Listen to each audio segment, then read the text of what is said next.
Bonjour Cécile, bienvenue sur Parole d'expert. J'ai vraiment un réel plaisir de t'accueillir. Merci à toi d'être présente. Bah, merci à toi de l'invitation. Ça fait plaisir. Je vais commencer par ta bio. Tu es, d'un point de vue professionnel, un responsable de continuité des activités de la gestion de crise du groupe Maïf depuis 2013. C'est un poste qui est très très important. Tu es aussi vice-présidente du club de la continuité d'activité depuis 2022 et puis tu es dans ce club depuis 2013. Tu as été présidente, tu es administratrice, enfin tu es vraiment très présente dans ce club. Tu es aussi l'auteur du livre Plan de continuité qui va apparaître quelque part par là, mais sinon je l'ai sous forme, mais il y a du flou qui s'installe dessus. Donc, ce livre qui est Plan de continuité des activités et gestion de crise, résilience, le défi des nouvelles menaces. C'est un livre qui est édité aux éditions Hafner et qui a été médaillé en 2021 par l'Académie des sciences commerciales. Est-ce que je n'ai rien oublié sur ta bio et sur ton livre? Non, c'est complet, Alexandre, c'est bon. Super. Ben, écoute, je te propose qu'on commence par les premières questions. On va tourner vraiment autour du responsable du plan de continuité. Et puis, je vais commencer par cette première question. Quelles sont les fonctions d'un RPCA? Et puis, à quelle direction on devrait rattacher en fait le RPCA? Alors, il y a toujours un débat de savoir si la notion de PCA doit englober ou pas le dispositif de gestion de crise majeure ou s'il faut distinguer les deux dispositifs. Pour moi, ce n'est pas vraiment le sujet. Je pense que ce qu'il faut surtout, c'est se poser la bonne question, c'est-à-dire qui porte les sujets. Et pour moi, c'est la même personne qui doit porter les deux sujets. Pourquoi? Parce que le PCA finalement, c'est un outil de réponse à certaines crises, à pas mal de crises d'ailleurs et dissocier en fait les 2 sujets et du coup les 2 personnes qui porteraient le sujet, ben, risque de faire prendre, de faire naître des difficultés, notamment dans la réactivité. Quand la direction générale doit solliciter les personnes, ben là, elle a qu'une tête de pont à solliciter et il y a tout à fait une logique que ça soit la même personne qui assume les 2 fonctions. Donc pour moi, le fait que la personne ait la double casquette est vraiment un gage, de succès sur le sujet. Et d'ailleurs, dans notre organisation, c'est le cas. J'ai effectivement la double casquette et on s'est rendu compte au moment de la crise Covid, tout l'intérêt, d'avoir une seule personne pour les 2 sujets. Donc après pour les fonctions du responsable PCA que j'appellerai RPCA, hein, parce que ça sera plus vite fait, Mhm. bah, il va piloter, les 2 dispositifs. Donc à la fois le dispositif de gestion de crise majeure, de l'entreprise en lien direct avec le plus haut, niveau de la gouvernance de l'entreprise ou de l'organisation et en cellule, de gestion de crise, le RPCA, il va à la fois conseiller la direction générale, assurer une mission spécifique de coordination et également chapeauter, le volet anticipation. Et si jamais il y a le déclenchement du PCA et ben, il va organiser ce déclenchement ou éventuellement, créer ou en tout cas, anticiper des adaptations de ce plan si ça s'avère nécessaire. Donc le PCA, comme je l'ai dit tout à l'heure, c'est une réponse opérationnelle, à la crise et il va non pas permettre d'éviter les crises, mais par contre, il va permettre d'en atténuer de façon sensible les effets les plus, délétères. Donc en fait, il va avoir un effet véritablement amortisseur, par rapport à la crise.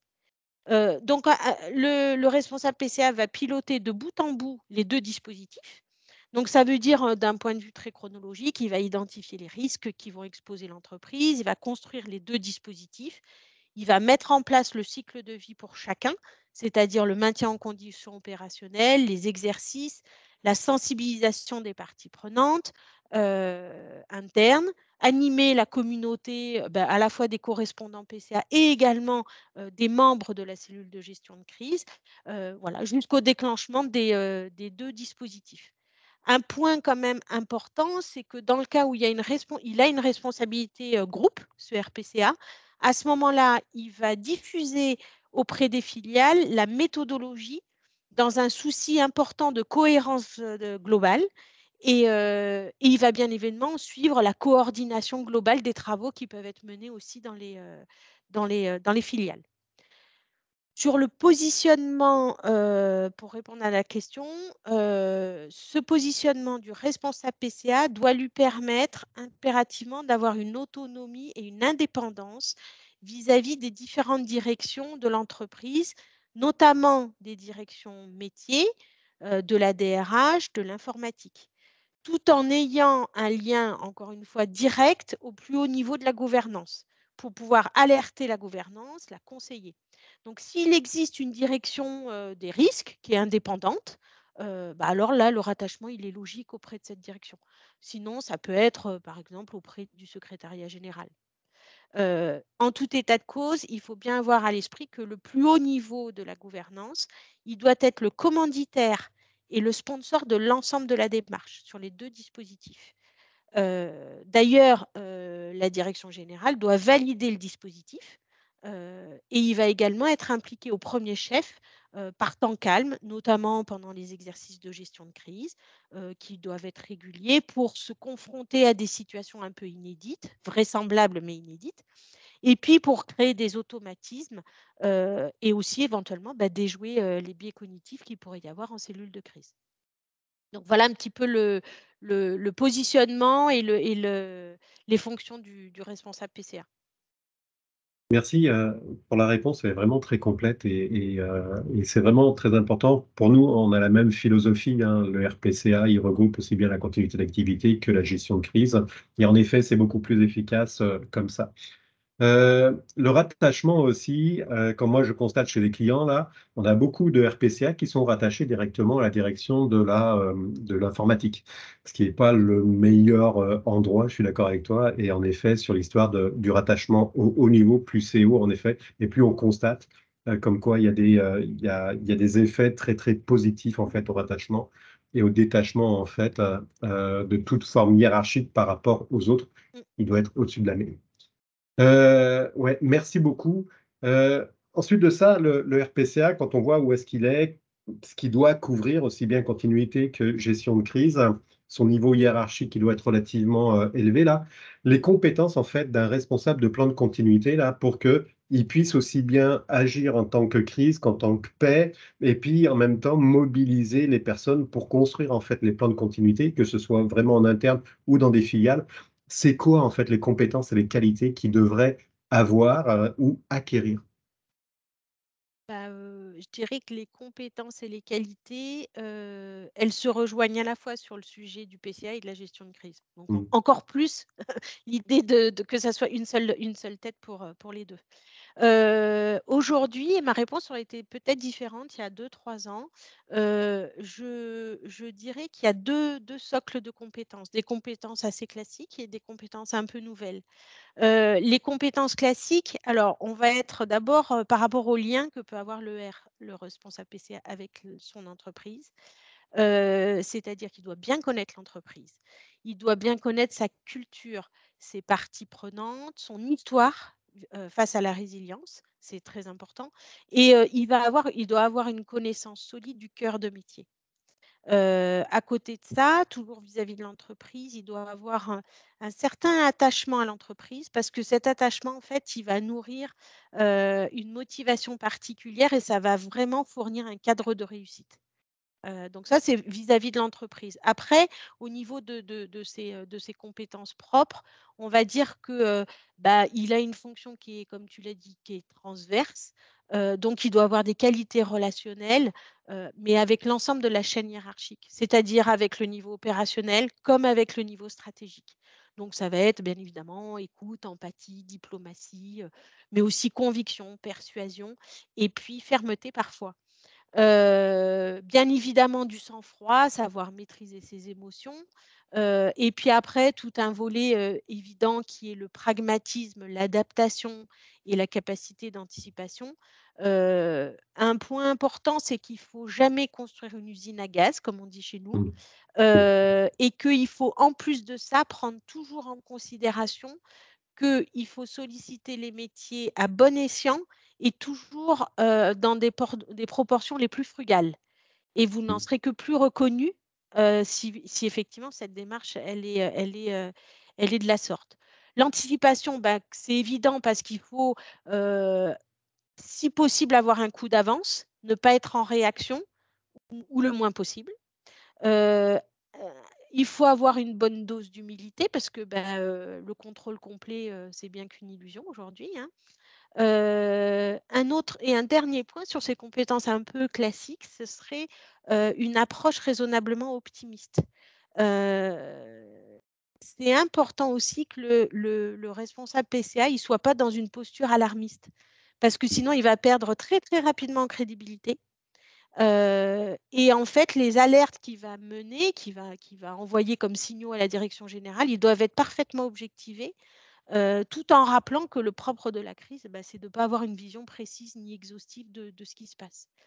Donc ça, c'est le socle, je dirais, un peu traditionnel qu'on pouvait retenir jusqu'à présent. Aujourd'hui, je dirais qu'on a quand même des compétences nouvelles qui se dégagent au regard des caractéristiques nouvelles des crises hyper complexes, on en a un peu parlé, qui quand même bouleversent nos façons de faire. Et du coup, au regard de ces changements, je dirais qu'il y a aujourd'hui des compétences qui deviennent de vrais atouts. Je parle d'abord de la curiosité. Une curiosité bien évidemment ciblée, hein, c'est pas, pour pouvoir dépasser le domaine d'activité de l'entreprise dans laquelle on est, et avoir une capacité d'apprentissage. Savoir vulgariser l'essentiel de certains risques qui sont extrêmement techniques et sur lesquels on n'est pas des experts, mais qui de toute façon peuvent exposer l'entreprise de façon directe ou indirecte. Je pense notamment au nucléaire, aux bactériologiques, aux géopolitiques, à l'environnement, aux risques environnementaux, aux risques sanitaires, on l'a vu avec le Covid. Donc sans être un expert de tous ces sujets, pour autant, il faut que ce responsable PCA, il sache dégager l'essentiel de l'accessoire sur ces sujets, pour les intérêts de son entreprise, pour aussi les intérêts du domaine, du secteur d'activité dans lequel il évolue. Et alors aujourd'hui, mais encore plus demain, pour tous les scénarios hyper complexes qu'on est potentiellement amené à rencontrer. Donc ça, c'est vraiment, à mon avis, quelque chose de fondamental pour demain. De savoir appréhender des situations complexes, de pouvoir modéliser la réalité, la rendre plus simple sans s'exonérer bien sûr de l'essentiel. Voilà. Donc tout ça mène à une certaine flexibilité mentale quand même, et d'aller aussi peut-être jusqu'à des facultés, des compétences de négociation, pour éviter des rapports de force qui pourraient très souvent devenir délétères. Et enfin, le dernier, mais qui est en lien, c'est de pouvoir sortir du cadre, bien évidemment, de la capacité à prendre des décisions qui sortent de ce cadre, qui sont peut-être un peu à contre-courant, donc avec un certain peut-être esprit créatif, peut-être pas au sens créatif art plastique, mais un sens créatif pour autant. Il y a peut-être un dernier point qui est essentiel quand on est de l'extérieur, c'est qu'il faut vraiment aussi que le responsable PCA, il accepte une certaine solitude sur le sujet, dans son organisation.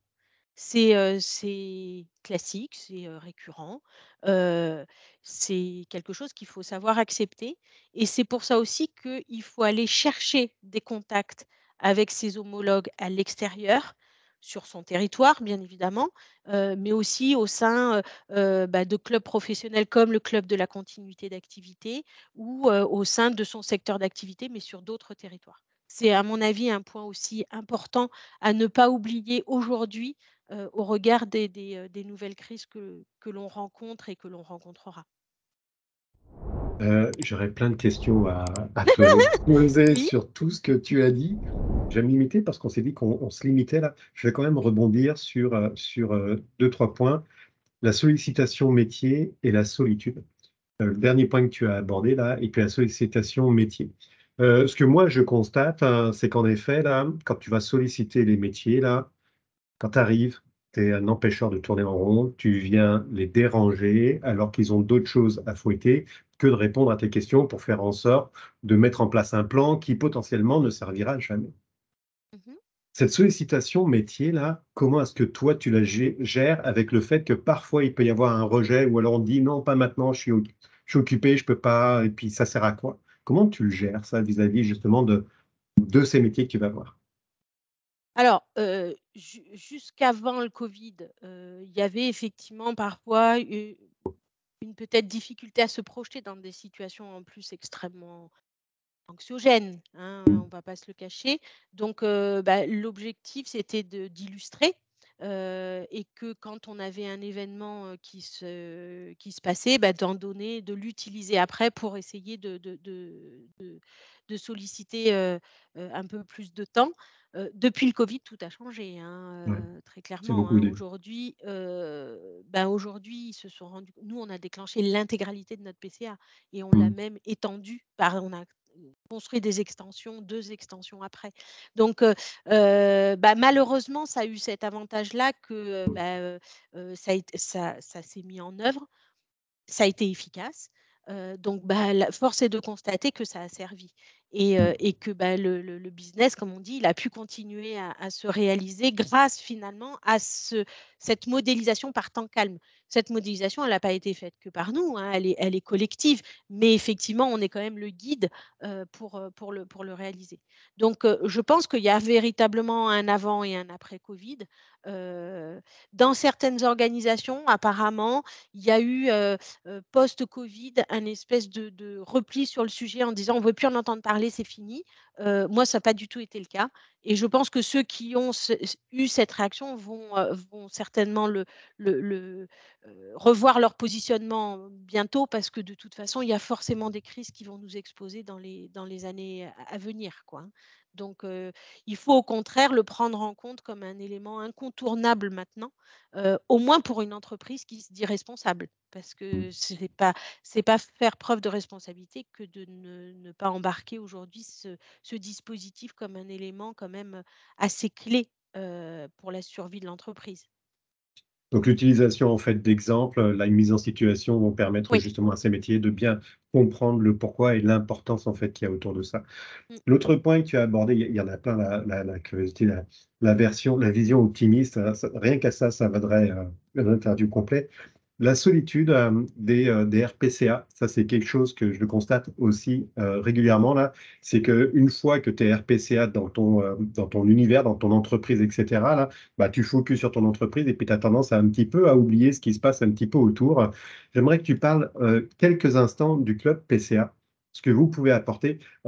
C'était pas du tout prévu là, mais je trouve que, enfin moi, je vais régulièrement sur ce site-là. Je trouve qu'il y a des choses qui sont très très intéressantes. Est-ce que tu pourrais en parler quelques secondes parce que c'est une source Mmh. d'information qui peut être très intéressante. Alors, c'est le premier club le club professionnel sur la continuité d'activité. Il a été construit par François Tête, hein, qui malheureusement nous a quittés et qui était un des pionniers de la continuité d'activité, en France. Ce club, en fait, il a pour objectif de réunir des experts sur la continuité d'activité de la gestion de crise et de partager nos expertises. Donc ce qui est intéressant, c'est qu'en fait, on va avoir, des secteurs d'activité, radicalement différents. On va aller du service, de la banque, de l'assurance, jusqu'à de l'industriel et on va même aller vers des établissements publics.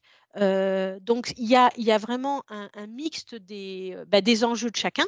Donc il va y avoir un partage des enjeux de chacun et des solutions de chacun et on va pouvoir aller finalement être interpellé par une solution qui est retenue, par exemple, par l'industriel, qui moi m'est très, très éloigné et finalement se dire: «Ah oui, mais ils font comme ça, mais c'est intéressant. Alors peut-être qu'on pourrait, peut-être pas chez moi le faire pareil, mais en tout cas, on pourrait s'en inspirer ou en tout cas le garder dans un coin de notre tête parce que c'est quand même très intéressant de faire de la sorte» et du coup, il y a une espèce d'émulsion qui va faire que chaque, membre, finalement va gagner en expertise parce qu'il va se nourrir des pratiques des uns et des autres. Donc on a des groupes de travail pour ce faire. On est une centaine d'adhérents, d'entreprises adhérentes et puis, on se met aussi en situation pour justement, challenger un peu les pratiques collectives, enfin collectivement. On fait des exercices de gestion de crise une fois par an, qu'on monte nous-mêmes, hein. C'est un groupe de travail gestion de crise qui organise, pour l'ensemble des adhérents, ces exercices. Puis au cours de cet exercice, on va, solliciter, dans mon organisation, par exemple la communication qui n'est pas forcément dans nos groupes de travail. Donc ça va permettre aussi de diffuser des pratiques, ou en tout cas de sensibiliser d'autres directions de nos propres organisations adhérentes au CCA. Voilà, et on a plein de réunions, des matinales où on échange sur des sujets d'actualité, comme on a pu le faire l'année dernière sur le risque de délestage électrique chez nous en France, qui a été quand même un sujet majeur. Bien évidemment, pendant le Covid, on a beaucoup échangé, partagé, et ça a été très, très riche pour l'ensemble des adhérents, pour comprendre les choses, parce que certains avaient plus de compétences pour comprendre le risque sanitaire. D'autres avaient des options opérationnelles très intéressantes à partager. Voilà. On y reviendra peut-être sur la suite, mais il est important de toute façon de s'intégrer dans un collectif comme ça de partage d'expertise. C'est essentiel. Ouais, tout à fait. Et puis ça permet de ne pas rester avec sa façon de faire qui devient Mmh. vieillissante au bout d'un certain temps, mais en permanence de la réactualiser là. Et c'est souvent ce que j'essaie de faire comprendre quand je coach des responsables en continuité d'activité là. C'est, tu parlais de la curiosité, là, de l'ouverture là. C'est de la remise du processus en permanence pour faire en sorte qu'on évolue par rapport à Mmh. ça et pas qu'on reste avec des anciennes façons de faire. Donc, merci par rapport à cette présentation du Club CCA. Le lien va être en dessous de la vidéo où il apparaît quelque D'accord. part. C'est magique, on prépare ça en post-prod. Donc, je ne sais pas encore où est-ce qu'il va être. OK, je vais partir avec l'autre question là. Quelle est la plus grande difficulté que tu as rencontrée? Quelle a été la plus grande difficulté que tu as rencontrée en tant que RPCA tout au long de ta carrière? Alors, la crise du Covid a été une période éprouvante parce que extrêmement longue et forcément avec un cumul d'inquiétudes professionnelles, mais aussi personnelles. À titre personnel, ma fille était externe à l'hôpital au moment de la crise Covid, donc ça a généré des inquiétudes fortes. Mais par contre, ces inquiétudes, elles sont difficiles à partager dans le collectif PCA parce que, au risque de faire vaciller un peu ce collectif, alors qu'on est vraiment dans un moment où il faut être particulièrement efficace. Donc ça, c'est peut-être un 1er élément, mais la plus grande difficulté à mon sens, pour un RPCA et pour moi aussi, hein, du coup, c'est de mesurer le risque qui expose notre entreprise pour appréhender avec la plus grande objectivité possible, le moment clé où il est essentiel de proposer à notre organisation de basculer dans, ce moment d'exception qu'est la gestion de crise et le déclenchement du PCA. C'est vraiment d'identifier ce moment de bascule qui est finalement décisif, pour éviter d'être en réaction, ce que je disais tout à l'heure. Donc, à ce moment précis, quand la proposition va être faite par le responsable PCA, il faut que, la direction générale doit être, à l'écoute et donner sa confiance au responsable PCA. Heu, alors c'est encore moins facile au moment d'une crise acinétique lente comme le Covid, Mm. parce que si on arrive, à anticiper suffisamment et du coup à être très efficace sur l'anticipation, on va finalement, proposer de réagir à une situation qui n'est pas encore officiellement reconnue comme une situation de crise en France. Ça veut dire qu'il va falloir, que la direction, elle vous suive pour passer outre tous les signaux apparents, qu'on va avoir, c'est-à-dire, tout va encore bien en France. Non, non, c'est pas la crise. Pour accepter en fait l'analyse qu'aura faite le RPCA des signaux faibles, qui disent: «Non, il faut absolument qu'à cet instant T, on bascule, en gestion de crise» et c'est cette analyse des signaux faibles qui doit être particulièrement objective, qui est pas facile à faire et qui fait basculer, l'entreprise, vers une rupture de fonctionnement complètement, totale, quoi, hein. Donc à ce moment-là, en tant que RPCA, c'est pas facile, parce que vous avez forcément conscience de l'enjeu, de la proposition, sur le fonctionnement de l'entreprise et à ce moment précis, il faut, bien l'apprécier. Il faut aussi une petite dose de courage quand même. Parce que, heu moi, je crois, personnellement que c'est cette proposition de déclencher le plan de gestion de crise pour la crise Covid le 2 mars 2020. Nous, le confinement a été, actif le 16 mars, donc 2 Mm. mars, 16 mars. Mm. Je crois que c'est ce moment-là qui restera clé, pour moi, tant il était lourd, de conséquences et à ce moment précis, alors je l'ai fait, mais je pense que c'est important aussi de le faire.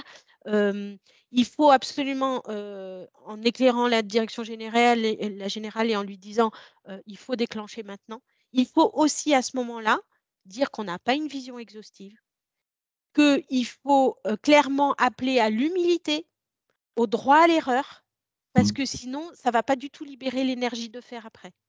Et je pense que pour être dans de bonnes conditions, en tout cas, c'est quelque chose moi que j'ai fait et je pense que c'est indispensable de le faire parce que sinon on se bride complètement, pour la suite. Donc c'est un moment qui est rare, et quand même précieux pour, dans une carrière de RPCA, je pense.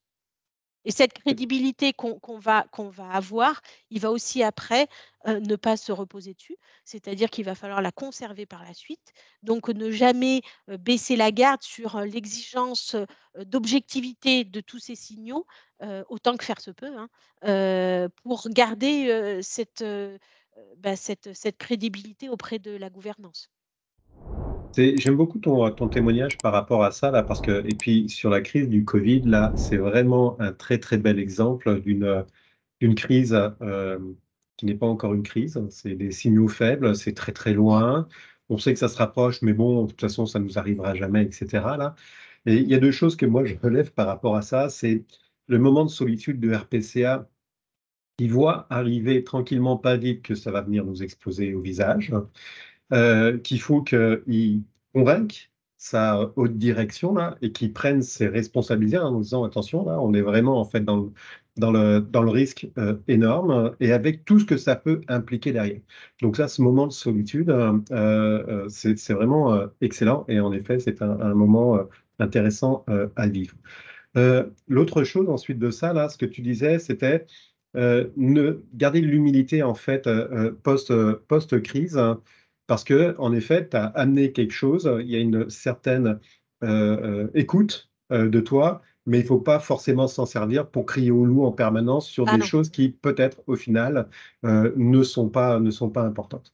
Donc, félicitations, 2 mars pour le 16 mars, moi ça a été genre le 16 mars pour le 17 mars, où, seulement on m'a écouté à ce moment-là, malgré que depuis le début de l'année, je leur disais: attention, il y a plein de points rouges qui arrivent vers le Canada» et cetera. Enfin bref, donc tout ça pour dire Mmh. oui, en effet, c'est un très beau moment, mais il y a aussi un grand moment de solitude, surtout quand tu sais que l'impact d'arrêter une entreprise, ou de préparer, ça a des coûts financiers derrière. Mmh. Là, dans le cas du Covid, il fallait augmenter les liens réseau, acheter du Mmh. portable pour, plusieurs Mmh. milliers de personnes et cetera.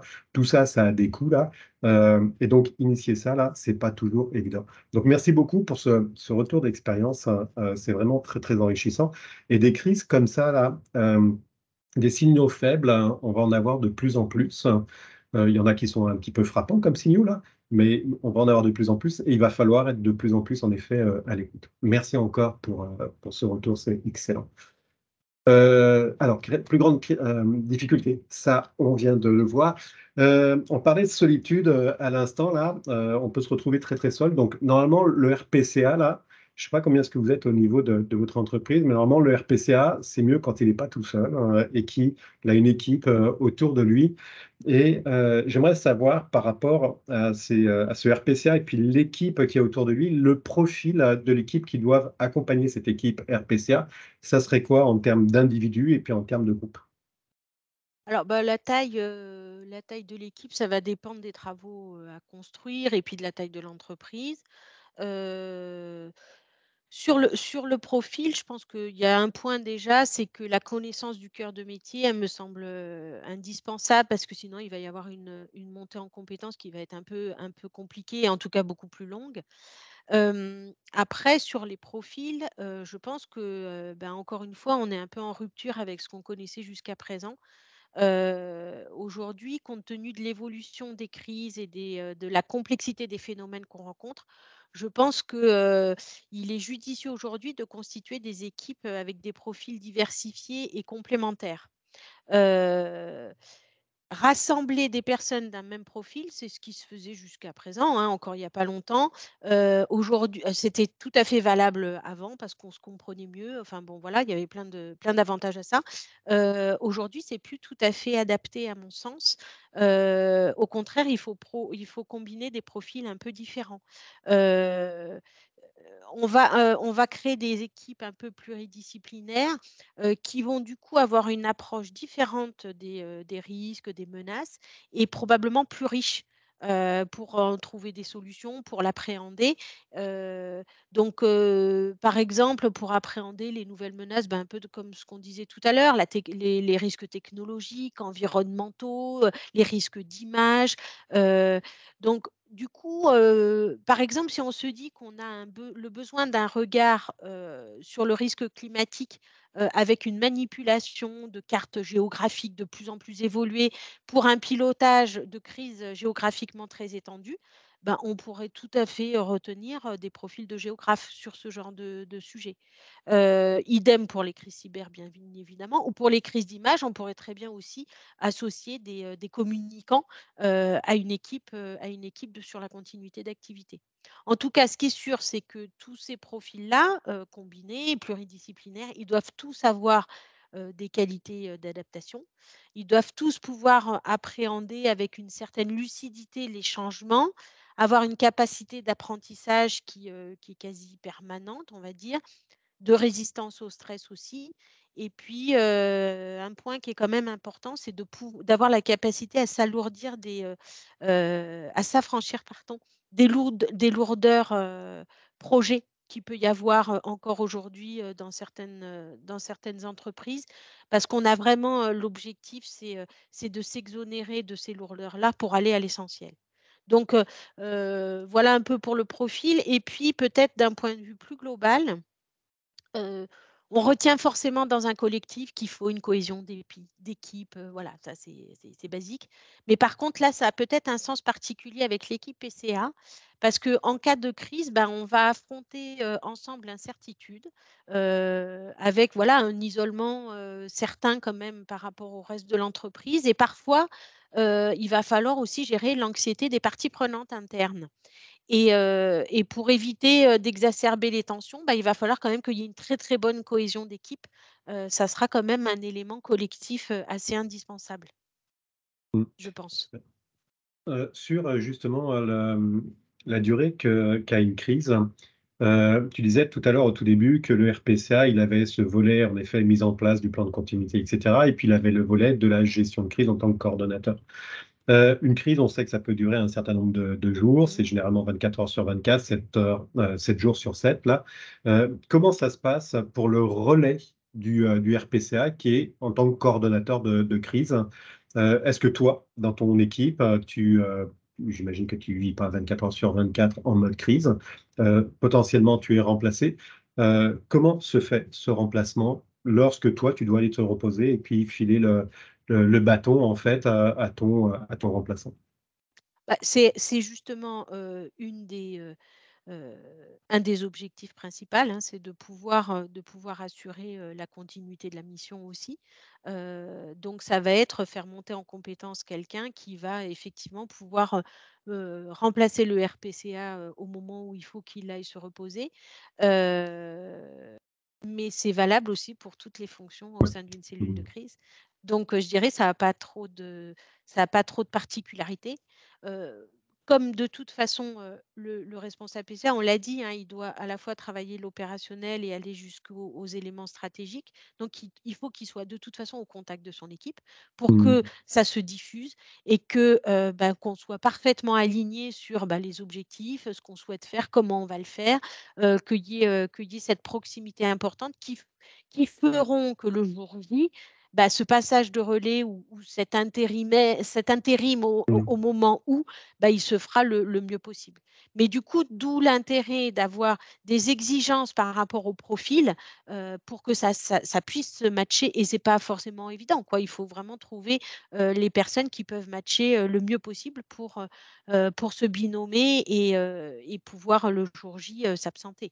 On a, forcément, besoin d'envisager cette hypothèse. Mmh. Je vais passer sur la dernière question là. C'est par rapport en fait au conseil que tu pourrais donner soit au RPCA, un jeune RPCA, RPCA qui a plus d'ancienneté là.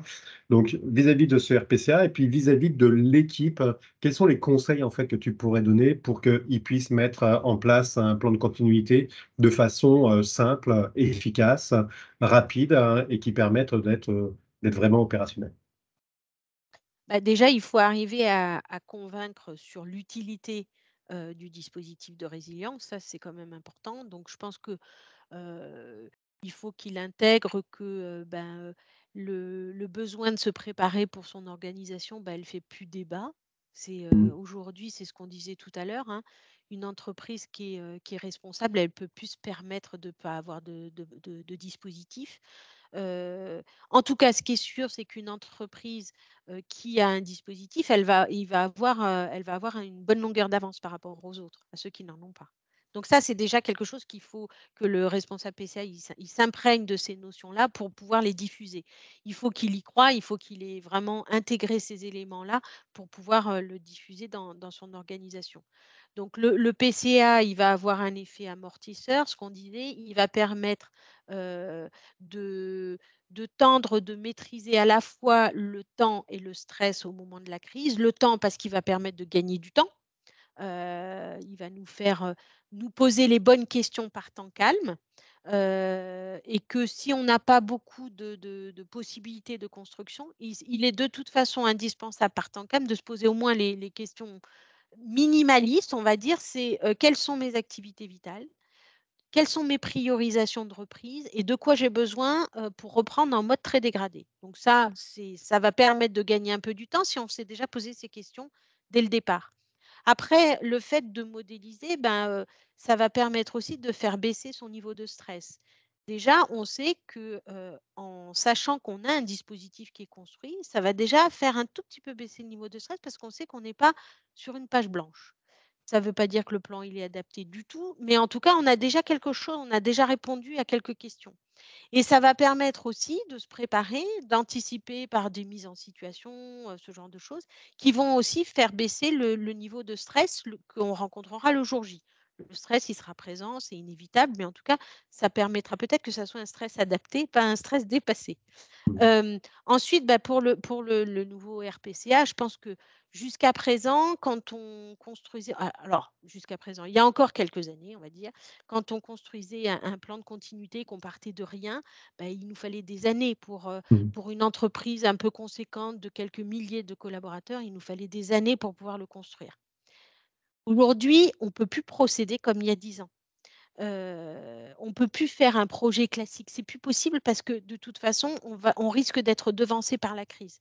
Donc et en plus, on va perdre complètement en crédibilité parce que dire: «On a passé, 5 ans là, vous avez passé 5 ans à travailler, mais en fait, ça a servi à quoi?»